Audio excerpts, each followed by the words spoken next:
എന്തൊരു ഭാഗ്യം ചെയ്തവരാ നോക്കി. ഇതിനും വലിയ ലോട്ടറി വേണോ നിങ്ങൾക്ക്? ഇനി അഹോഭാഗ്യം അഹോഭാഗ്യം, ഇതിൽ പരം ഭാഗ്യം വേണോ?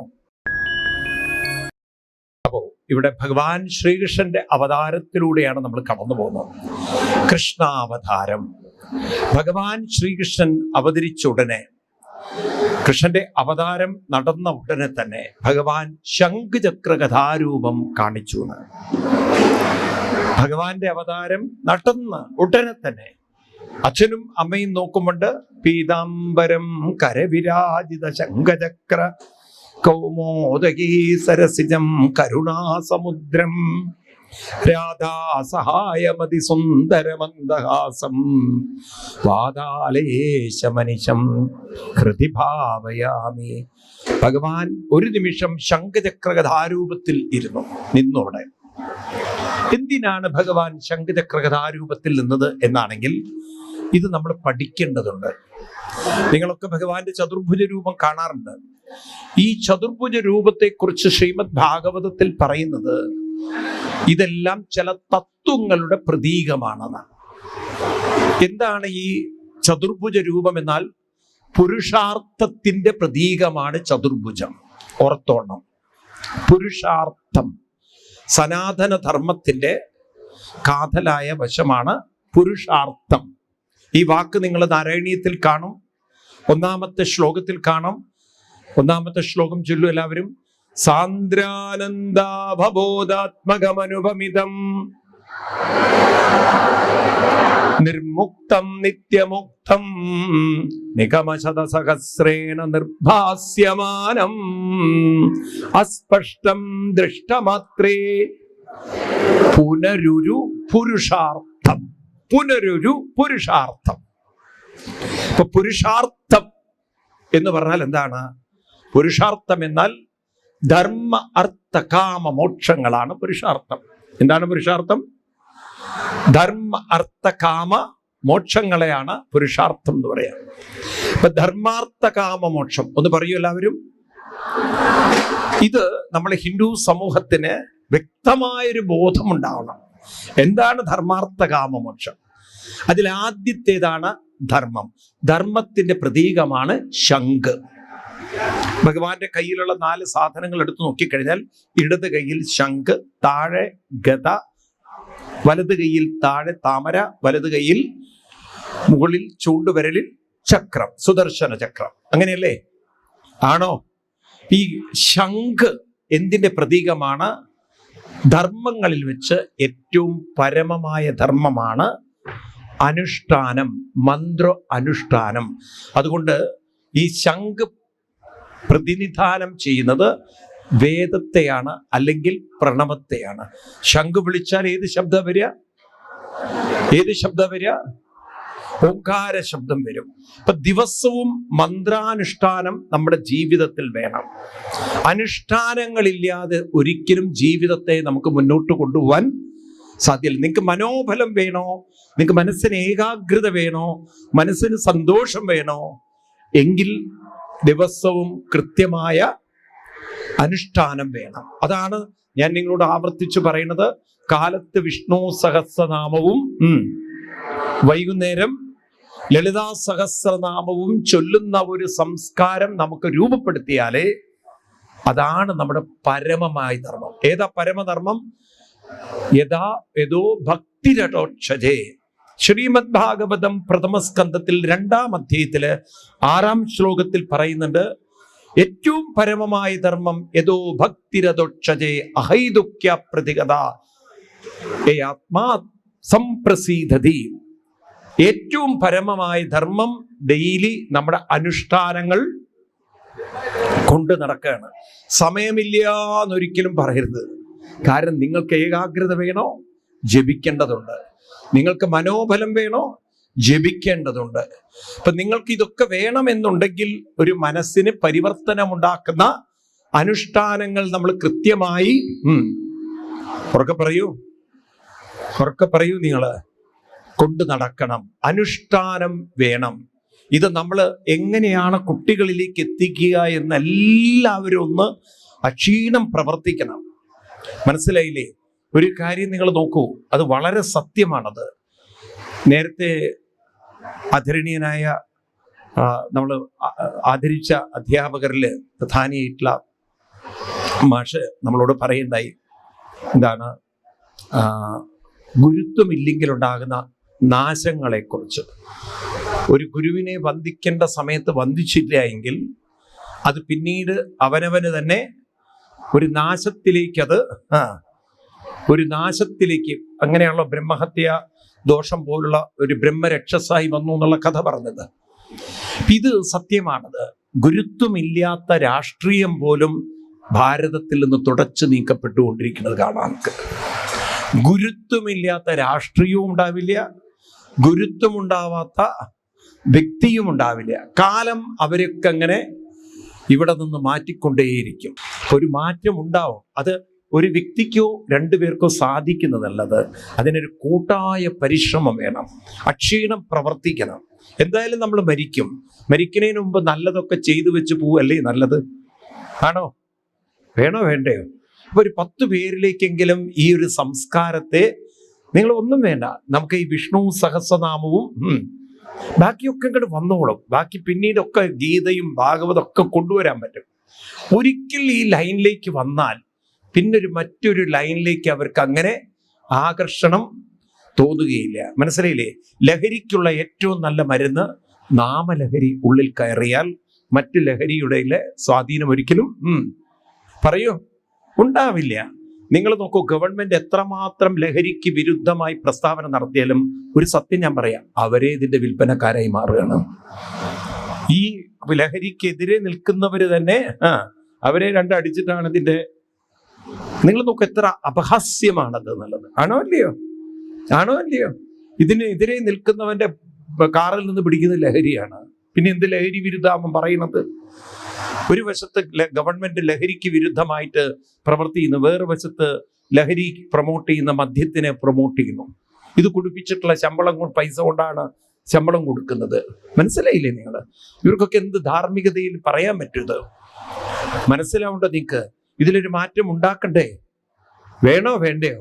അതിനൊരു കൂട്ടായ പരിശ്രമം വേണം. അതാണ് കർമായ നിർമ്മാണ ശ്രീ. നിർമ്മാണ കർമായ ശ്രീ എന്നാണ്. ഒരുമിച്ച് നിർമ്മാണങ്ങൾ ചെയ്യണമെങ്കിൽ അതിന് കൂട്ടായ പ്രവർത്തനം വേണം. ഇതിനെ കൃഷ്ണൻ വിളിക്കുന്നത് യജ്ഞം എന്നാണ്. എന്താണ്? സഹയജ്ഞ പ്രജാസൃഷ്ട പുരോവാഗ പ്രജാപതി അനേന പ്രസവിഷ്യത്വം. 3-ാം അധ്യായം ഗീത 11-ാം ശ്ലോകം. ഗീത 3-ാം അധ്യായത്തിൽ 11-ാം ശ്ലോകത്തിൽ പറയുന്നു, സഹയജ്ഞ പ്രജാസൃഷ്ട പുരോവാച പ്രജാപതി അനേന പ്രസവിഷ്യത്വം ഏഷവോത്തിഷ്ട കാമതക്ക്. ഈ പ്രപഞ്ചത്തെ മുഴുവൻ നമുക്ക് മാറ്റിമറിക്കാൻ എന്തേ വേണ്ടു? സഹയജ്ഞ, സഹവർത്തിത്വത്തോടു കൂടിയിട്ടുള്ള യജ്ഞം. അപ്പോഴെന്തായി? അതൊരു കാമധേനുവായി മാറുന്നതാണ്. കാമധേനു എന്ന് പറഞ്ഞാൽ എന്താവശ്യപ്പെടുന്നു അത് തരാൻ കഴിയുന്ന ഒരു പശുവിന്റെ പേരാണ് ഏഷവോ ഉത്തിഷ്ട കാമതക്കെന്നാണ്. അതൊരു കാമധേനുവായി മാറുന്നു. അപ്പൊ അതിലുണ്ടാകുന്ന ഒരു വൈബ്രേഷൻ, പോസിറ്റീവ് വൈബ്രേഷൻ, അതിലുണ്ടാകുന്ന ഒരു കണക്ഷൻ, അതിലുണ്ടപ്പോ വൈഫൈ കണക്ഷൻ എന്ന് പറഞ്ഞാൽ ഒരു ഡിവൈൻ കണക്ഷൻ, അത് ഉണ്ടാക്കുന്ന ഒരു റിലേഷൻഷിപ്പ് കുട്ടികളിലൊക്കെ ഒരു വലിയ കോൺഫിഡൻസ് അതുണ്ടാക്കും, ഒരു ഓറ അതുണ്ടാക്കും. മനസ്സിലായില്ലേ? അവരിലൊരു കവചം അത് സൃഷ്ടിക്കും, ഒരു നാരായണ കവചം സൃഷ്ടിക്കും. അത് അവരുടെ ജീവിതത്തെ തന്നെ സംരക്ഷിക്കുന്ന, അനുഗ്രഹിക്കുന്ന ഒരു സംരക്ഷണ വലയമായി ഉറക്കെ പറയൂ മാറും. വേണോ വേണ്ടയോ? അതാണ് ഈ ഭഗവാന്റെ ശംഖിൽ നിന്നും പഠിക്കുന്നത്. അമ്പലം തുറക്കുന്നതിന് മുമ്പ് ആദ്യം ശംഖ് വിളിച്ചുകൊണ്ടാണ്. ഭഗവാൻ ഏറ്റവും ഇഷ്ടപ്പെടുന്നത് മന്ത്രത്തെയാണ്, നാമത്തെയാണ്. ഭഗവാൻ ഏറ്റവും ഇഷ്ടപ്പെട്ട സാധന ഏതാന്ന് ചോദിച്ചു കഴിഞ്ഞാൽ നാമസങ്കീർത്തനമാണ്. ഏതാണ്? നിങ്ങൾ ബാക്കിയൊക്കെ സെക്കൻഡറിയാണ്. നിങ്ങളൊരു ക്ഷേത്രത്തിൽ പോയാൽ ഭഗവാൻ നിങ്ങളിൽ നിന്നും പ്രതീക്ഷിക്കുന്നത് എന്താണ്? നാമം ജപിക്കുന്ന മനസ്സാണ് ഭഗവാന് വേണ്ടത്. നാമമില്ലാതെ നിങ്ങൾ വെറുതെ തൊഴുതുപോയാൽ ഭഗവാൻ നിങ്ങളെ അവഗണിക്കും, ഭഗവാൻ നിങ്ങളെ കണക്കാക്കില്ല. അതുകൊണ്ട് നാമസ്മരണം, നാമസങ്കീർത്തനം, മനസ്സിലായില്ലേ? ഭാഗവതത്തിലും ഗീതയിലും ആവർത്തിച്ച് പറയുന്നതാണ് ഇത്. ഉറക്കെ പറയണം, നാമസങ്കീർത്തനം. ഇത് നമ്മൾ മനസ്സിലാക്കി പ്രചരിപ്പിക്കണം. രണ്ടാമത്തതാണ് ഗദ. ഗദ കർമ്മത്തിന്റെ പ്രതീകമാണ്. രണ്ട് കാര്യങ്ങൾ എപ്പോഴും ഓർക്കണം. ഒന്ന്, ചെയ്യുന്ന കർമ്മങ്ങൾക്കെല്ലാം പ്രതികർമ്മങ്ങളുടെ കർമ്മം ഒരു ചക്രമാണ്.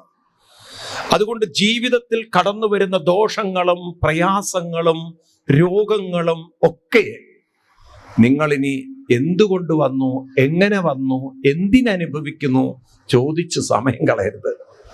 കാരണം താൻ നിരന്തരം ചെയ്യുന്ന കർമ്മങ്ങൾ താൻ അനുഭവിക്കണം.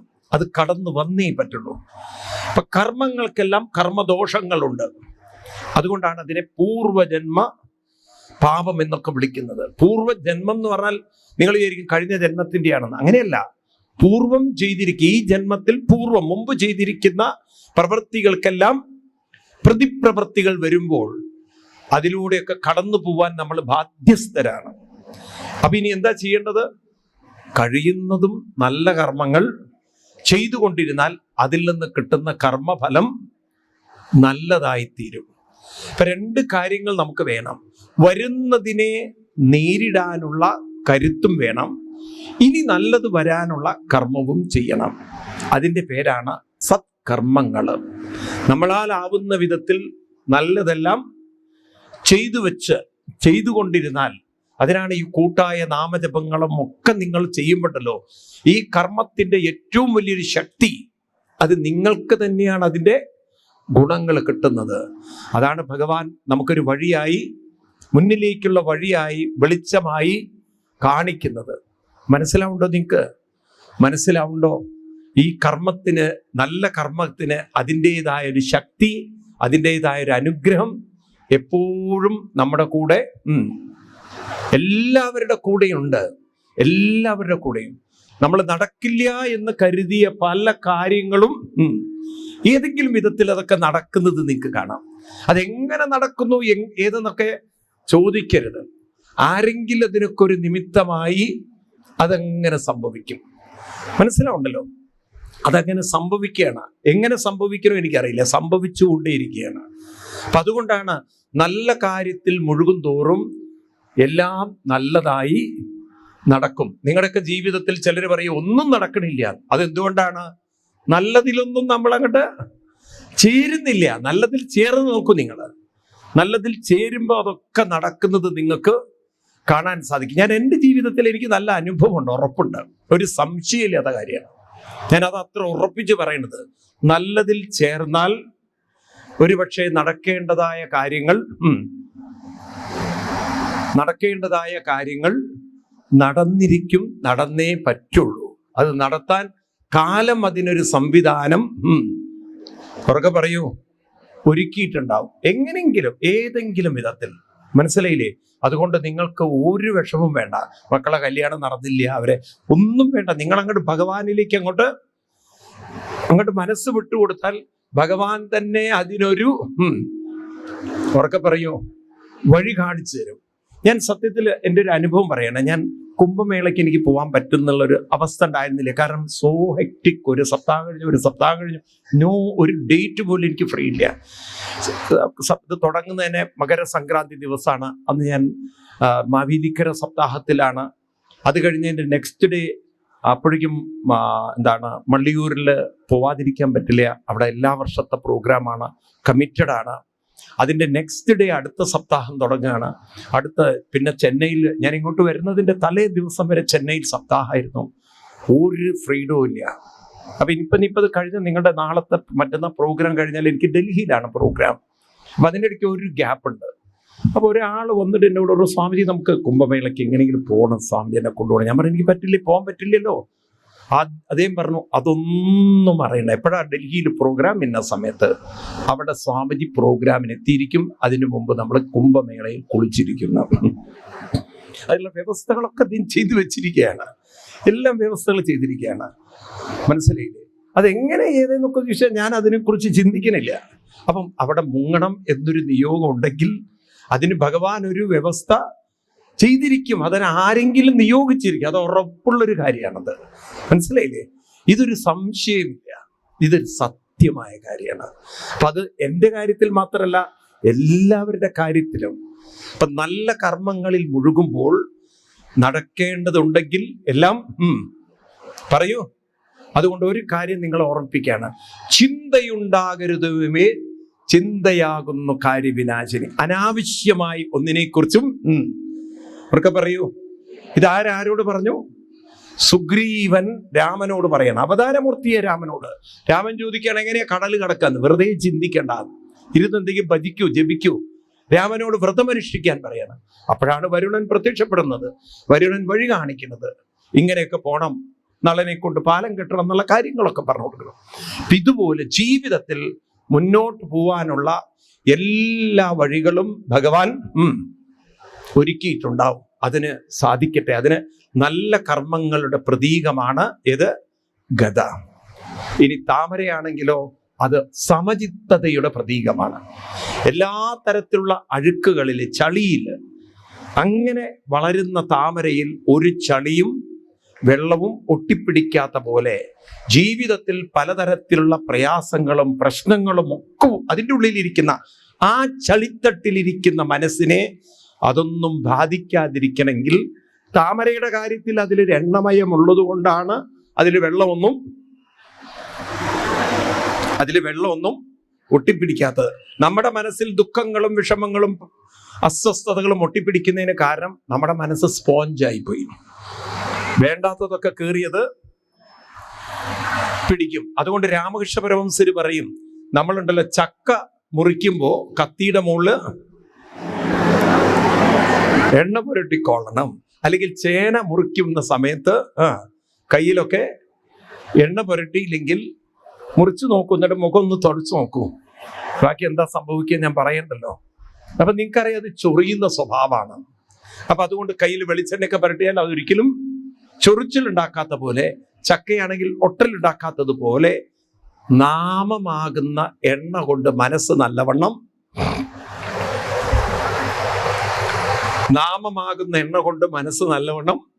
പുരട്ടി വെച്ചാൽ ചളിയൊന്നും അതിൽ പറ്റില്ല. അപ്പൊ ചളി പറ്റിയിട്ടുണ്ടെങ്കിൽ അതിനർത്ഥം വേണ്ടത്ര എണ്ണ തേച്ചിട്ടില്ല എന്നർത്ഥം. എണ്ണ തേച്ചിട്ടുണ്ടോ ചളി പറ്റില്ല. എണ്ണ തേച്ചിട്ടില്ലേ എന്തേ ഉണ്ടാവുള്ളൂ? ചളി ഉണ്ടാവുള്ളൂ. അപ്പൊ ഇത് ഈ എണ്ണ പുരട്ടൽ അത്ര എളുപ്പമല്ല. മനസ്സിൽ എണ്ണ പുരട്ടുക എന്നൊക്കെ പറയാനൊക്കെ ഇത്തിരി എളുപ്പമാണ്. ശരീരത്തിൽ എണ്ണ പുരട്ടുന്ന പോലെയല്ല മനസ്സിൽ. ആണോ? പുരട്ടാത്തോണ്ടല്ല, പിടിച്ചു നിൽക്കണില്ല അവിടെ. എന്താ ചെയ്യുക? കുറേ മെനക്കെട്ട് നോക്കുന്നുണ്ട് നമ്മളൊക്കെ. പക്ഷെ പണ്ടത്തെ തുരുമ്പ് അവിടെ ഒരുപാട് കിടക്കണമുണ്ട്. ഈ എണ്ണ കയറി അങ്ങോട്ട് എന്താ മിണ്ടാത്തത്? എണ്ണ കയറി പിടിക്കുന്നില്ല. പക്ഷെ ഒറ്റ കാര്യം ചെയ്യാനുള്ളൂ, വീണ്ടും വീണ്ടും പുരട്ടിക്കൊണ്ടേയിരുന്നാൽ ക്രമേണ ഈ തേപ്പ് പണിക്കാരുണ്ടല്ലോ, ഒറ്റയടിക്ക് തേച്ച് ഫിനിഷ് ചെയ്യാൻ പറ്റില്ല. ആദ്യം അവരൊന്ന് റഫൊക്കെ ചെയ്ത് പിന്നെ അതിനെ സ്മൂത്താക്കി പിന്നെ പുട്ടിയിട്ട് അങ്ങനെയല്ലേ ഓരോ പ്രക്രിയയിലൂടെയാണ് അവര് ആ ഒരു വീടിനെ നല്ല പെർഫെക്റ്റ് ആക്കി തരിക. ആണോ? ഒറ്റയടിക്ക് ചെയ്യാൻ പറ്റില്ല. ഇതുപോലെയാണ് മനസ്സിനെ ഒറ്റയടിക്ക് നമുക്ക് സ്ട്രോങ് ആക്കാൻ പറ്റില്ല. അനസ്യൂതമായ നിരന്തരമായ ഒരു പരിശ്രമം കൊണ്ട് മാത്രം മനസ്സിനെ നമുക്ക് പടിപടിയായി ഉയർത്താം. അതാണ് താമര. വെള്ളത്തിൽ നിന്നും ഉയർന്നു നിൽക്കുന്ന താമര ഭഗവാൻ കയ്യിൽ വെച്ചിരിക്കുന്നത്. മനസ്സിന്റെ പ്രതീകമാണ്, സമചിത്തമായ മനസ്സിന്റെ പ്രതീകമാണ് ഇത്. സമചിത്തമായ മനസ്സിന്റെ പ്രതീകമാണ് താമര. താമര കൂമ്പി അടഞ്ഞ താമരയല്ല. എങ്ങനെയുള്ള താമരയാണ്? എങ്ങനെയുള്ളതാണ്? വിടർന്ന താമര. ആ വിടർന്ന താമരയിലേക്ക് വെള്ളം വീണാലും താഴെയുള്ള ചളിയും അതിൽ പറ്റുന്നില്ല, മോളിൽ നിന്ന് വെള്ളം വീണാലും അതിൽ ഒട്ടി നിൽക്കുന്നില്ല. ഇതുപോലെ ജീവിതത്തിൽ അനുകൂലവും പ്രതികൂലവും ഒന്നും മനസ്സിനെ തളർത്താനോ അലട്ടാനോ അനുവദിക്കരുത്. അവസാനത്തതാണ് ഭഗവാന്റെ കയ്യിലുള്ള സുദർശന ചക്രം. ശരിക്കും പറഞ്ഞാൽ ഓൾഡ് ചിത്രങ്ങൾ, പഴയ ചിത്രത്തില് ഭഗവാന്റെ സുദർശന ചക്രം ചൂണ്ടുവിരലിലായിരുന്നു. പഴയ കാലത്തെ ചിത്രത്തില്. ഇപ്പോഴാണിത് സ്പോർട്സിൽ പങ്കെടുത്ത ചിത്രമായതാണ്. ഇത് ഒളിമ്പിക്സ് ചിത്രം പോലെ. ശരിക്കും പറഞ്ഞാൽ ഭഗവാന്റെ കയ്യിലല്ല ചക്രം. ഭഗവാന്റെ എവിടെയാണ്? ഇപ്പോഴത്തെ ചിത്രങ്ങളൊക്കെ നോക്കൂ നിങ്ങൾ. ഇപ്പം ഭഗവാൻ എങ്ങനെ ചക്രം പിടിച്ചിരിക്കുന്നത്? ഇവിടെ എന്ന് പറയും. കണ്ടില്ലേ, ഡിസ്ക് എറിയുന്ന പോലെയാണിത്. ഇത് എങ്ങനെയോ കലാകാരന് ഒരു അബദ്ധം പറ്റിയതാണ്. ശരിക്കും ഇങ്ങനെ ഡിസ്ക് പിടിച്ചിരിക്കുന്ന പോലെയല്ല ചക്രം, അത് ചൂണ്ടുവിരലിലാണ്. കാരണം അതിൻ്റെ ഒരു അർത്ഥം അറിയാത്ത ഒരാൾ വരച്ച ചിത്രമായിരിക്കണം അത്. കാരണം ആ ചക്രത്തിന്റെ പേര് സുദർശനം എന്നാണ്. ഏതാണ്? സുദർശനം. അതെന്തിനാ ചൂണ്ടുവിരലിലിട്ടത്? ചൂണ്ടുവിരൽ അഹത്തിന്റെ പ്രതീകമാണ്. ഇതിന്റെ അഹം അഹം അഹം അഹം. എപ്പോഴും ഞാനെന്ന ഭാവം ഉണർന്നു വരുമ്പോൾ, ഉയർന്നു വരുമ്പോൾ നമ്മൾ ഉയർത്തുന്ന വിരൽ ഏത് വിരലാ ഉയർത്തുക? ഇന്ന് വരെ ആരും ഇങ്ങനെ പറഞ്ഞിട്ടുണ്ടോ? ഇല്ല. ഏത് വിരലാണ്? ഈ ചൂണ്ടുവിരലാണ്. ഇത് അഹം. ഈ അഹത്തിനെയാണ് നമുക്ക് സുദർശനമാക്കേണ്ടത്. ഇപ്പോഴത്തേതോ കുദർശനമാണ്. ഇപ്പോഴത്തെ ദർശനം വേണ്ടാത്തതാണ് കാണുന്നത്. എല്ലാറ്റിലും ദൈവീകത കാണാൻ സാധിക്കണമെങ്കിൽ അവനവനിൽ ആദ്യം ആരെ കാണണം? ദൈവീകത കാണുക. തന്നിൽ വിഷ്ണുവിനെ കണ്ടാൽ സർവ്വതിലും വിഷ്ണുമയം ജഗത്.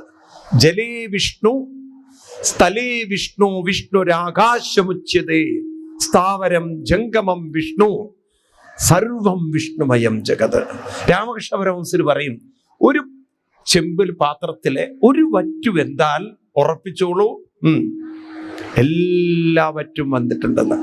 ഇതുപോലെ ആരാണോ ആത്മനി കൃഷ്ണം പശ്യേത്, ആത്മനി തന്നിൽ കൃഷ്ണനെ കാണുന്നത്, അവർക്ക് സർവം കൃഷ്ണമയം എന്നാണ്.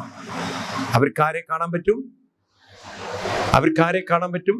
യാതൊന്നു കൺമതതു നാരായണ പ്രതിമ, യാതൊന്നു കേൾപ്പതോ നാരായണ ശ്രുതികൾ, യാതൊന്നു ചെയ്വതതു നാരായണാർച്ചനകൾ, യാതൊന്നതൊക്കെ ഹരി നാരായണായ നമ. നമാമി നാരായണ പാദപങ്കജം, കരോമി നാരായണ പൂജനം സദാം, വദാമി നാരായണ നാമനിർമ്മലം, സ്മരാമി നാരായണ തത്വമവ്യയം. അങ്ങനെ തന്നിൽ നാരായണ ശക്തി കണ്ടാൽ സർവ്വതിലും ആരെ കാണാം? ആരെ കാണാം? നാരായണനെ കാണാം. അപ്പൊ തന്നിൽ കാണുന്നതാണ് ഏറ്റവും വലിയൊരു കാര്യം. അതാണ് സുദർശനം, ഏറ്റവും വലിയ ദർശനം. ഇപ്പൊ നിങ്ങളിൽ കൃഷ്ണനെ കാണുന്നുണ്ടെങ്കിൽ സുദർശനായി. നിങ്ങളിൽ കാണുന്നത് ദുഃഖിയായിട്ടുള്ള ഒരുപാട് പരാതി, ആവലാതി, എന്താണ്, കുറെ കംപ്ലൈന്റുകളും ബുദ്ധിമുട്ടുകളും വിഷമങ്ങളും കഷ്ടപ്പാടുകളും പ്രയാസങ്ങളും ബുദ്ധിമുട്ടുകളും ഒക്കെ ഉള്ള ഒരാളെയാണ് നിങ്ങളിൽ കാണുന്നതെങ്കിൽ നിങ്ങൾ സുദർശനല്ല കാണുന്നത്. ഏത് ദർശനമാണത്? കുദർശനം. ഏതാണ്? എല്ലാം കേരളത്തിൻ്റെയൊക്കെ കെ വെച്ചിട്ടല്ലേ? ഇനിയിപ്പോൾ അതിൻ്റെ ഒരു കുറവ് കൂടിയുള്ളൂ നമുക്ക്. അപ്പൊ കേരളത്തിനൊക്കെ കെ വെച്ചിട്ടല്ലേ? കേരളയില് മറ്റേ എല്ലാം. ഇതുപോലെ നമ്മളിൽ ഏത് കാണരുത്? കുദർശനം ഉണ്ടാവരുത്. ഏത് ദർശനം വേണം? ഏത് ദർശനം വേണം? അതിനെന്ത് വേണം? ഞാനെന്ന ഭാവമതു തോന്നായിക വേണമിക, തോന്നുന്നതാകിലകിലം ഞാനിതെന്ന വഴി തോന്നേണമേ വരദ നാരായണായ നമ. തന്നെ നാമത്തിലേക്ക് അർപ്പിച്ച് നാരായണായേതി സമർപ്പയാമി. അപ്പൊ ആരെ കാണാം? ഒരു പുഴ എപ്പോഴാ കടലിലേക്കാണ്? ഒരു പുഴ എപ്പോഴാ കടലിലേക്കാണ്? ആ പുഴ കടലിലേക്ക് തന്നെ ചേർക്കുമ്പോഴാണ്. അപ്പൊ നമ്മളെപ്പോഴാ ഭഗവാനെ കാണുക? നമ്മളങ്ങോട്ട് ഭഗവാന്റെ നാമത്തിലേക്ക് നമ്മളെ അർപ്പിക്കണം, ലയിപ്പിക്കണം, ചേർക്കണം. മനസ്സിലായില്ലേ? അപ്പൊ നമ്മൾ ഈ ചില സാധനങ്ങളൊക്കെ അരയ്ക്കുമ്പോൾ, പ്രത്യേകിച്ച് മഞ്ഞൾ പോലുള്ള സാധനങ്ങളൊക്കെ പെട്ടെന്ന് അരഞ്ഞു കിട്ടുമോ? പെട്ടെന്ന് അറിയോ? അരച്ച് ഉടച്ച് അവസാനം അതങ്ങനെ പേസ്റ്റ് പോലെ ആക്കുന്ന പോലെ നാമവും മനസ്സും തമ്മിലൊരു പേസ്റ്റായിട്ട് മാറേണ്ടതുണ്ട്. അതെപ്പോഴും ഓർത്തോളൂ. ഭഗവാനെ മനസ്സ് കാണിച്ചു തരുന്നത് മനസ്സ് നാമത്തിൽ അലിയുന്ന നിമിഷത്തിലാണ്. മനസ്സ് നാമത്തിൽ അലിയാത്തോടെ കാലം മനസ്സിന് ആരെ കാണിച്ചു തരാൻ പറ്റില്ല? ആരെ കാണിച്ചു തരാൻ പറ്റില്ല? ഗീതയിൽ 7-ാം അധ്യായത്തില് 25-ാം ശ്ലോകത്തില് കൃഷ്ണൻ പറയുന്നുണ്ട്, എനിക്ക് എല്ലാവർക്കും ദർശനം കൊടുക്കണം എന്നുണ്ട്. പക്ഷെ എന്താ സംഭവിക്കുന്നത്? എന്തുകൊണ്ടാ പറ്റാത്തത് എന്ന് ചോദിച്ചു കഴിഞ്ഞാൽ നാഹം പ്രകാശ സർവ നാഹം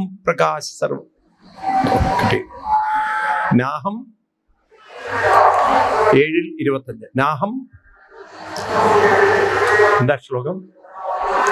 പ്രകാശ സർവസ്യ യോഗമായ സമാവൃത മൂഢോയം നാഭിജാനാതി ലോകോ മാം അജം അവ്യം നാഹം പ്രകാശ സർവസ്യ. എല്ലാവരിലും ഞാൻ ഉണ്ട്, പ്രകാശമുണ്ട്. പക്ഷെ എല്ലാവർക്കും ഞാൻ അങ്ങോട്ട് പ്രകാശിക്കുന്നില്ല. കാരണം എന്താണ്? യോഗമായ എല്ലാവരുടെ ഉള്ളിലും ഈ വേണ്ടാത്ത ചിന്തകളുടെ ഒരു മായ മൂടിക്കിടക്കുകയാണ്, മൂടൽ കിടക്കുകയാണ്. കാർമേഘം നിറഞ്ഞു വന്നാൽ സൂര്യനെ നമുക്കൊരിക്കലും കാണാൻ പറ്റാത്തതുപോലെ നമ്മുടെ ഉള്ളിൽ ആവശ്യമില്ലാത്ത ചിന്തകൾ അങ്ങനെ വരുമ്പോൾ ആ ദൈവീകമായൊരു ദർശനം നമുക്ക് നഷ്ടപ്പെട്ടു പോകണം. ആ ദൈവീകമായൊരു ദർശനം നമുക്ക് നഷ്ടപ്പെടാതിരിക്കണമെങ്കിൽ അതിനെന്ത് വേണം? ഈ മനസ്സിന്റെ മായ നീക്കണം. അതിനെങ്ങനെ മായ നീങ്ങുക? എങ്ങനെയാ മായ നീക്കാൻ പറ്റുക? മായ എന്ന് പറഞ്ഞാൽ എന്താണ്? വാസന. മായ എന്ന് പറഞ്ഞാൽ എന്താണ്? വാസന. വാസനയുടെ സ്വഭാവം എന്താണ്? ഉള്ളിലുള്ള ഭഗവാനെ മറക്കുക, വേണ്ടാത്ത ദുരിതങ്ങളും ദുഃഖങ്ങളും വേണ്ടാധീനങ്ങളും ഒക്കെ കാണിച്ചു തരിക. വേണ്ടാത്ത ഒക്കെ നമുക്ക് കാണിച്ചു തരും. ആരെ കാണിച്ചു തരില്ല? ആരെ കാണിച്ചു തരില്ല? സിനിമ കാണാറില്ലേ നിങ്ങള്? സിനിമ കാണാറില്ലേ? സിനിമ സ്ക്രീനിലാണ് വരുന്നത് അല്ലേ? പക്ഷെ സിനിമ തുടങ്ങിക്കഴിഞ്ഞാൽ ഇതൊരു സ്ക്രീനിലാണ് വരുന്നതെന്ന് നിങ്ങൾ മമ്മൂട്ടിയുടെയും മോഹൻലാലിയും കൂടെ പോയി. എന്നാൽ ഈ മമ്മൂട്ടി മോഹൻലാലൊക്കെ എവിടെയാ വരുന്നത്? പറയൂ. ഒരു സ്ക്രീനിലാണ്. ആണോ? അതൊരു സ്ക്രീനിലാണ് സംഭവിക്കുന്നതെന്ന് ആ കഥയിൽ മുഴുകുമ്പോൾ നിങ്ങൾ വല്ലതും അറിയണ്ടോ? പിന്നെ നിങ്ങൾ എന്താ കാണറിയും എന്നൊക്കെ പറഞ്ഞ് ഓരോ സങ്കടമുള്ള കഥകളൊക്കെ ആണെങ്കിൽ നിങ്ങൾ കടന്ന് മൂക്കൊക്കെ വലിച്ച്, ആണോ? ചിലരാണെങ്കിൽ കണ്ണുനീരൊക്കെ ഒപ്പും സങ്കടമൊക്കെ ആവും. ആണോ? എന്തോ മിണ്ടാത്ത നിങ്ങള്? ആണോ അല്ലയോ? അപ്പൊ ഇതൊരു സ്ക്രീനിൽ നടക്കുന്ന വിവരം നമ്മൾക്ക് അറിയാം. പക്ഷെ നമ്മൾ ആ കഥയിലേക്ക് മുഴുകുമ്പോൾ അതെല്ലാം മറന്നുപോകുന്ന പോലെ ഇവിടെയും അത് തന്നെയാണ് സംഭവിക്കുന്നത്. ഈ മായ ഉള്ളിലുള്ള ഭഗവാന്റെ വെളിച്ചത്തെ മറപ്പിക്കും. വേണ്ടാത്ത ദുഃഖങ്ങളും ദുരിതങ്ങളും ഒക്കെ അങ്ങോട്ട് പ്രൊജക്റ്റ് ചെയ്യും. അതുകൊണ്ട് മായയെക്കുറിച്ച് പറയുമ്പോൾ പറയും, രാമായണത്തിൽ പറയും, ആവരണ വിക്ഷേപം രണ്ടുണ്ടല്ലോ എന്ന്. ഒന്ന് സത്യത്തെ മറയ്ക്കുക, രണ്ട് വേണ്ടാത്ത ദുരിതങ്ങളെ പ്രൊജക്റ്റ് ചെയ്യുന്ന സ്വഭാവം ആർക്കുണ്ട്? മായയ്ക്കുണ്ട്. അപ്പൊ ഈ മായയിൽ നിന്ന് രക്ഷപ്പെടാൻ എന്താ വഴി? ഒരു വഴിയേ ഉള്ളൂ. എന്താ വഴി? ജപിച്ച് ജപിച്ച് ജപിച്ച് ജപിച്ച് മനസ്സിനെ ഒരു പരുവത്തിലാക്കണം. അങ്ങനെ മനസ്സ് അവസാനം നാമത്തിലേക്ക് മുഴുകുമ്പോൾ കുറെ കഴിഞ്ഞാൽ ഉള്ളിലുള്ള ഭഗവാനെ അതേ മനസ്സ് തന്നെ കാണിച്ചു തരും. മനസ്സിലായില്ലേ? മനസ്സിന് ഭഗവാനെ ഉള്ളിൽ കാണിച്ചു തരാൻ സാധിക്കും. ഇത് ഓർത്തോളൂ നിങ്ങൾ. നമ്മളൊക്കെ യോഗ്യരാണ്. ആരെ കാണാൻ? ആരെ കാണാൻ? അത് ആരാ കാണിച്ചു തരിക? കണ്ണല്ല കാണിച്ചു തരിക. ആരാ കാണിച്ചു തരിക? മനസ്സ് കാണിച്ചു തരും. മനസ്സ് കാണിച്ചു തരും. പക്ഷെ ആ മനസ്സത് കാണിച്ചു തരണമെങ്കിൽ അത്രയും മനസ്സിന് ഭഗവാനെ കാണിച്ചു തരാനുള്ള ആ കഴിവുണ്ടാവണമെങ്കിൽ അത്രയും നാമത്തിലേക്ക് അതിനെ കൊണ്ടുപോകണം. ഈ പണി നിങ്ങൾ എടുക്കാൻ തയ്യാറുണ്ടോ? ഭഗവാനെ കാണാൻ നിങ്ങൾ യോഗ്യരാണ്. പലരും എന്ത് ചെയ്യും? പണിയെടുക്കാൻ നോക്കുകൂലിക്കാരാണ് പലരും. പണിയെടുക്കാതെ കൂലി വേണം. അതല്ലേ കേരളത്തിന്റെ പ്രത്യേകത? പണിയെടുക്കില്ല, പക്ഷെ എന്ത് വേണം? നോക്കുകൂലി വേണം. എന്ന് പറഞ്ഞ പോലെ നമ്മൾ ആരും മെനക്കെടാൻ തയ്യാറില്ല. കാലത്തെണീക്കണം, നാമം ജപിക്കണം, ഒക്കെ മെനക്കെട്ട് പോയാൽ ഈ ജന്മം ഇഹൈവ ഇവിടെ തന്നെ പ്രാക്ശരീര വിമോക്ഷണാൽ ശരീരം ഉപേക്ഷിക്കുന്നതിന് മുമ്പ് തന്നെ ദൃഷ്ടും. ആരെ കാണാൻ പറ്റും? കാണണം താല്പര്യമുണ്ടോ? ആർക്കുണ്ട് താല്പര്യം? താല്പര്യമുണ്ടോ ശരിക്കും? വേണ്ട സ്വാമി, ഞങ്ങൾ ഗുരുവായൂർ പോയി കണ്ടോളാന്ന്. അതാർക്കും സാധിക്കും. പക്ഷെ ഉള്ളിൻ്റെ ഉള്ളിൽ കണ്ണിനു കണ്ണുമനമാകുന്ന കണ്ണതിന് പൊരുൾ മനസ്സിലായില്ലേ? യദൃശ്യതേ ശ്രൂയതേ വിവ അന്തർബഹിഷ്ഠത സർവം. അന്തർ ഉള്ളിൽ. എവിടെയാണ് യശോദാദേവിയോട് കൃഷ്ണനെ കാണാൻ പറയുന്നത് എന്നറിയോ? യശോദാദേവിയോട് കൃഷ്ണനെ കാണാൻ എവിടെയാ പറയുന്നത് അറിയോ? യശോദാദേവിയോട്. അതായത് കൃഷ്ണൻ 14 വർഷം വൃന്ദാവനമൊക്കെ താമസിച്ച് പോയി. പിന്നീട് മധുരയ്ക്ക് പോയപ്പം യശോദാദേവിക്ക് ഭയങ്കര സങ്കടമായി. കാരണം വളർത്തിയ ഉണ്ണി പെട്ടെന്ന് അങ്ങോട്ട് പോയാൽ, കുട്ടി പോയാൽ ഏതമ്മയ്ക്കൊരു വിഷമുണ്ടാവില്ലേ? ഉണ്ടാവൂ.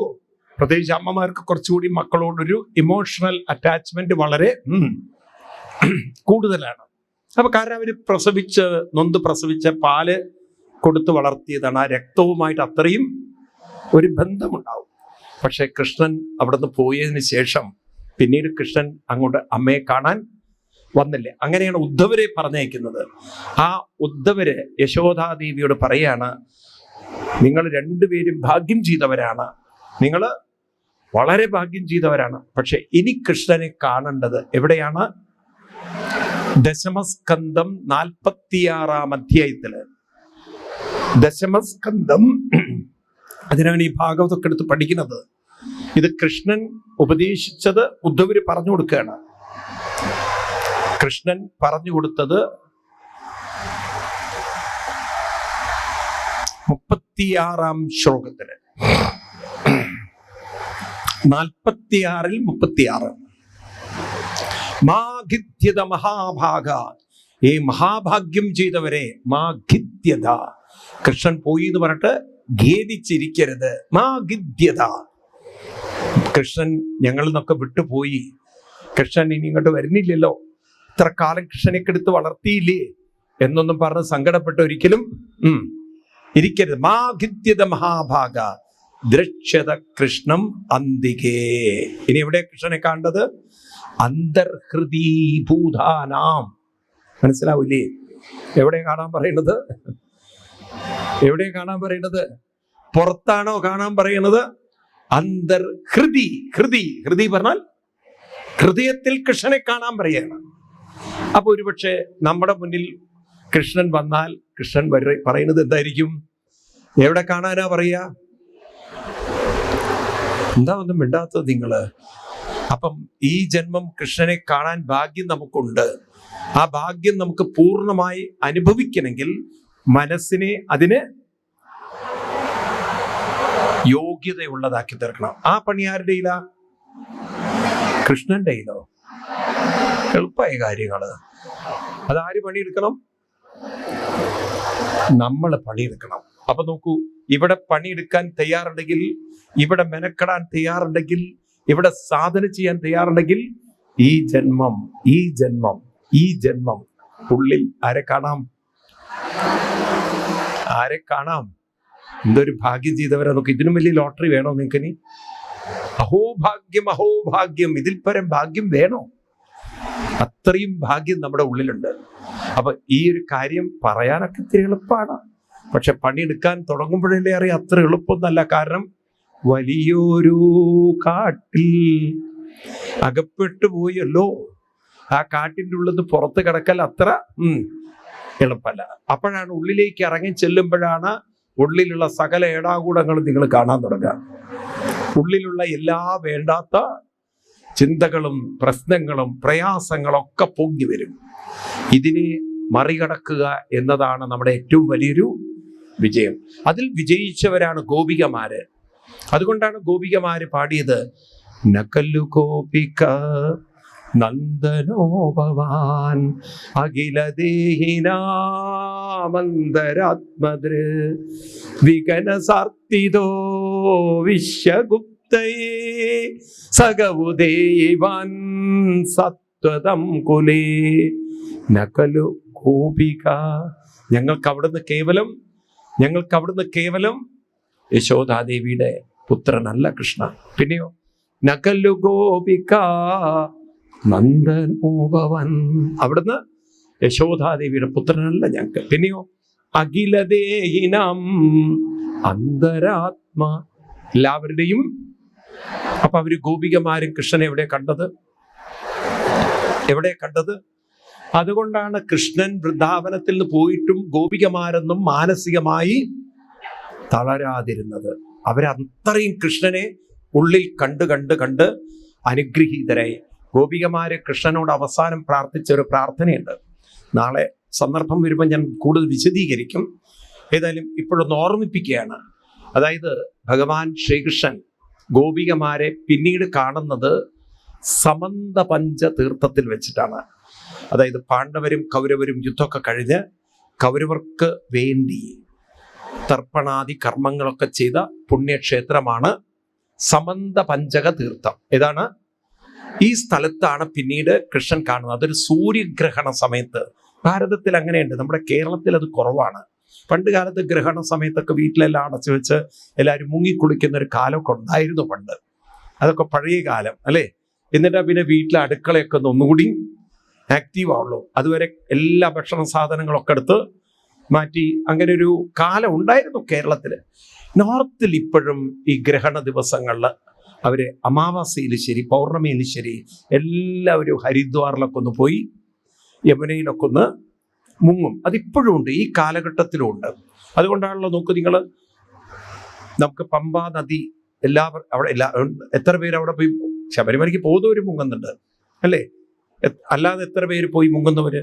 ഇപ്പൊ നോക്കൂ നിങ്ങൾ, ആ കുംഭമേളയ്ക്ക് എത്ര ആളുകളാണ് മുങ്ങുന്നത്, എത്ര ആളുകള്.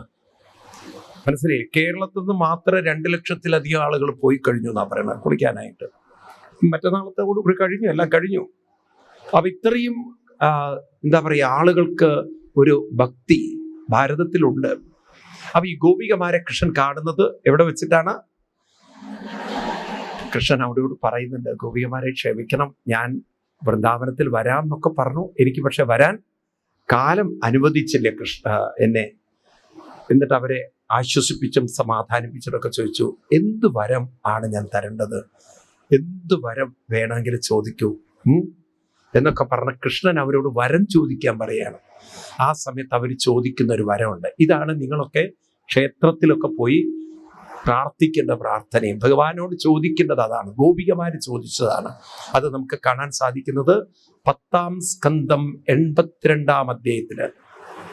10-ാം സ്കന്ധത്തില് 82-ാമത് അധ്യായത്തില് ഏറ്റവും എളുപ്പം പറഞ്ഞാൽ മനസ്സിലാവുക ലാസ്റ്റ് ശ്ലോകം, 46-ാം ശ്ലോകം, ദ ലാസ്റ്റ് വേഴ്സ്, അവസാനത്തെ ശ്ലോകം. അവിടെ ഗോപികമാര് പറയണു, ആഹുശ്ചതേ നളിനനാപപതാരവിന്ദം യോഗേശ്വരേ ഹൃദി വിചിന്യമഗാധബോധൈ സംസാരകൂപപതിദുത്തരണാവലംബം ഗേഹം ജുഷാമഭി മനസ്സി ഉദിയൽ സദാന്ന. ഞങ്ങൾക്ക് വേറെ ഒരു വരവും വേണ്ട, വേറൊരു അനുഗ്രഹവും വേണ്ട. ഞങ്ങള് സംസാരകൂപപതിതം, ജീവിതത്തിന്റെ ഓരോ വിഷമങ്ങളിലും ബുദ്ധിമുട്ടുകളിലൊക്കെ വീണ് കിടക്കുന്നവരാണ്. എപ്പോഴാ ഏത് ദുരിതം വരിക എന്ന് ആർക്കറിയാം? ഇങ്ങനെ പല ദുരിതങ്ങളെയും അഭിമുഖീകരിക്കേണ്ട ഞങ്ങൾക്ക് ഒരൊറ്റ അനുഗ്രഹം മാത്രം മതി. സദാ മനസ്സി ഉദിയാത്, എപ്പോഴും മനസ്സിൽ ഒരു കാര്യം ഉദിച്ചാൽ മതി. എന്ത് ഉദിക്കണം? നളിനനാഭ പദാരവിന്ദം ഏക അവലംബനം. ഭഗവാന്റെ പാദം മാത്രമാണ് ഞങ്ങൾക്കൊരു, ഭഗവാന്റെ നാമം മാത്രമാണ് ഒരു ആലംബനമുള്ളത്, അവലംബനമുള്ളത്, ആശ്രയമുള്ളത്. അതുകൊണ്ട് എപ്പോഴും മനസ്സ് അതിൽ തന്നെ പിടിച്ചു കെട്ടിയിടാൻ അതിന് മാത്രം അനുഗ്രഹിച്ചാൽ മതി. ഞങ്ങളുടെ ദുഃഖം തീർക്കണം, ഞങ്ങളുടെ സങ്കടങ്ങൾ മാറ്റണം എന്നൊന്നും അവർ പറഞ്ഞില്ല. നിങ്ങൾ നോക്കുക, ശ്ലോകം നോക്കൂ, നിങ്ങൾ അർത്ഥാവില്ലേ നിങ്ങൾക്ക്? ആഹുശ്ചതേ നളിനനാഭവതാരവിന്ദം. കാണുന്നുണ്ടോ? കൃത്യം അതുകൊണ്ട് ശ്ലോകം പറഞ്ഞു തരുന്നത് കാണുന്നുണ്ടോ? 82-ാം അധ്യായത്തിലെ ഏറ്റവും ഒടുവിലത്തെ ശ്ലോകം. ആഹുശ്ചതേ, ചൊല്ലു എല്ലാവരും. ആഹുശ്ചതേ നളിനനാഭപദാരവിന്ദം യോഗേശ്വരേ ഹൃദി വിചിന്യമഗാധബോധൈ സംസാരകൂപം പതിതം സംസാരകൂപപതിദുത്തരണാവലംബം. അവലംബം വാക്കുകൾ കാണുന്നുണ്ടോ? കാണുന്നുണ്ടോ എല്ലാവരും? കേഹം ചുഷാമവി മനസ്സി ഉദിയൽ സദാന്ന. സദാ സദാ എപ്പോഴും മനസ്സിൽ ഉദിക്കട്ടെ. എന്താ ഉദിക്കേണ്ടത്? നളിനനാഭപദാരവിന്ദം എന്ന് പറഞ്ഞാൽ എന്താ അർത്ഥം? ഭഗവാന്റെ പാദാരവിന്ദം മനസ്സിൽ ഉദിക്കട്ടെ എന്ന് പറഞ്ഞാൽ നാമജപത്തിലും മറ്റും മാത്രമായിരിക്കണം ഞങ്ങളുടെ മനസ്സ് നിൽക്കേണ്ടത്. കാരണം എപ്പോഴാണ് ഏത് ദുരിതം വരിക എന്ന് ഞങ്ങൾക്ക് അറിയില്ല. സംസാരകൂപപതിതം, സംസാരത്തിന്റെ കൂപത്തിൽ വീണിരിക്കുന്നവരാണ്. അതുകൊണ്ട് ഞങ്ങൾക്ക് ആ ഒരു ശക്തിയും ധൈര്യവും അവിടുത്തെ നാമത്തിലൂടെ മാത്രമേ കിട്ടുകയുള്ളൂ കൃഷ്ണ. അതിന് മാത്രം ഞങ്ങൾ അനുഗ്രഹിച്ചാൽ മതി. യോഗീശ്വരന്മാരായ ആളുകൾ എപ്രകാരമാണോ അവിടുത്തെ നാമത്തിൽ മുഴുകി ആനന്ദം അനുഭവിക്കുന്നത്, ഞങ്ങൾക്കും അവിടുത്തെ നാമത്തിൽ മുഴുകി ജീവിതം ധന്യമാക്കാൻ അനുഗ്രഹം തരൂ എന്ന് പറയുന്ന ഗോപികമാരുടെ ആ ഭക്തിയല്ലേ വേണ്ടത്? ആണോ അല്ലയോ? ഇതൊക്കെയാണ് നമ്മൾ വായിക്കേണ്ടത്, പഠിക്കേണ്ടത്. ഇതാണ് കൃഷ്ണനിലൂടെ ജന്മം സഫലമാക്കിയ ഗോപികമാരുടെയൊക്കെ കഥകൾ നമ്മൾ പഠിപ്പിക്കുന്നത്. കൃഷ്ണന്റെ കൂടെ ജീവിച്ച ഗോപികമാര് ഇനി ഞങ്ങളുടെ കൂടെ വരണം, ഞങ്ങൾക്ക് അങ്ങയുടെ കൂടെ നിൽക്കണം എന്നൊന്നും പറഞ്ഞില്ല. കൃഷ്ണ വരൂ വൃന്ദാവനത്തിലേക്ക് എന്നവർ പറഞ്ഞില്ല. ഉണ്ടോ? കൃഷ്ണനെ അവർ വൃന്ദാവനത്തിലേക്ക് വിളിക്കില്ല. അവരും കൃഷ്ണനോട് ആവശ്യപ്പെടില്ല, ഞങ്ങൾ എന്തിനാ ഇനി വൃന്ദാവനത്തിലേക്ക് പറഞ്ഞയക്കുന്നത്, അങ്ങയുടെ കൂടെ നിന്നോട്ടെ എന്നൊന്നും ഗോപികമാര് പറഞ്ഞില്ല. എന്തേ വേണ്ടു? അവിടുത്തെ ആ നാമത്തിൽ മനസ്സിനെ അർപ്പിക്കുവാൻ, ഉറപ്പിക്കുവാൻ, ലയിപ്പിക്കുവാൻ, അതേ ആലംബനമുള്ളൂ എന്നെപ്പോഴും ഞങ്ങളുടെ ഉള്ളിൽ തോന്നണം എന്ന് മാത്രമാണ് ആ ഗോപികമാര് ആവശ്യപ്പെട്ടത്. ഇതാണ് ശരിക്കും ഭക്തിയുടെ മഹത്വം എന്ന് പറയുന്നത്. സത്യത്തിൽ ഇതാണ് നമ്മളെ ശുദ്ധീകരിക്കുന്നത്, ജീവിതം സഫലമാക്കുന്നത്. അതാണ് പൂന്താനം ആദ്യം തന്നെ തുടങ്ങും. ഗുരുനാഥൻ തുണ ചെയ്യുക സന്തതം, തിരുനാമങ്ങ നാവിന്മേലെപ്പോഴും പിരിയാതിരിക്കണം നരജന്മം സഫല. ഇതൊന്നും നമ്മൾ അത്ര ശ്രദ്ധ വെക്കാറില്ലേ. കേൾക്കാറുണ്ട് ധാരാളം, പക്ഷെ നമുക്കതിനത്ര പ്രാധാന്യം കൊടുക്കാറില്ല. ഉണ്ടോ? നമ്മൾ പിരിയാതിരിക്കണം എന്നുള്ള വാക്കിന് അത്ര പ്രാധാന്യം കൊടുത്തിട്ടുണ്ടോ? അതത്ര കെയർ ചെയ്തൊരു ശ്രദ്ധിച്ചിട്ടുണ്ടോ? നമ്മൾ എത്രയോ പ്രാവശ്യം കേൾക്കുന്നതാണത്. പക്ഷെ പിരിയാതിരിക്കണം എന്ന് പറഞ്ഞാൽ എന്താണ്? മനസ്സിൽ നിന്ന് അതൊരിക്കലും വിട്ടുപോവാതിരിക്കണം. നമ്മൾ എന്തെങ്കിലും അതിനെക്കുറിച്ചൊക്കെ അത്ര ഗൗരവത്തിൽ ചിന്തിച്ചിട്ടുണ്ടോ? ഇതൊക്കെ എത്ര കാലമായി കേൾക്കാൻ തുടങ്ങിയിട്ട്. രാവിലെ തന്നെ ഗുരുവായൂർ അമ്പലത്തിൽ വന്ന ഗുരുനാഥൻ തുണ ചെയ്യുക സന്തതം, പീലീലയുടെ ശബ്ദം എത്ര ഘനഗാംഭീര്യത്തോടുകൂടി നമ്മൾ കേൾക്കുന്നു. പക്ഷെ ആരെങ്കിലും ഈ പിരിയാതെ, നിങ്ങൾ പാല് പിരിക്കേണ്ട കാര്യം നിങ്ങൾക്കറിയാം, മനസ്സിലായില്ലേ? പക്ഷെ ഈ മനസ്സ് നാമത്തിൽ നിന്നും പിരിയാതിരിക്കണമെന്ന് ആരത്ര ശ്രദ്ധ വെച്ചിട്ടുണ്ട്? കേൾക്കാത്തത് കൊണ്ടല്ല, ചിലത് ക്ലിക്ക് ചെയ്യില്ലേ നമുക്ക്. അതിനാണ് നമുക്ക് ഇത്തരം സത്സംഗങ്ങളൊക്കെ. ആ സത്സംഗത്തിലൂടെയാണ് പലപ്പോഴും നമുക്ക് പലതും കേട്ടത് തന്നെയായിരിക്കാം, റെപ്പിറ്റേഷൻ ആയിരിക്കാം, പക്ഷെ ചില ഇൻസൈറ്റുകൾ അത് നമുക്ക് സ്പാർക്ക് ചെയ്യും നമ്മുടെ ഉള്ളിൽ. പെട്ടെന്ന് നമുക്ക് ക്ലിക്ക് ചെയ്യും, ഇതായിരുന്നു വേണ്ടത്. അങ്ങനെ നമ്മുടെ ജീവിതത്തെ മാറ്റിയെടുക്കാം.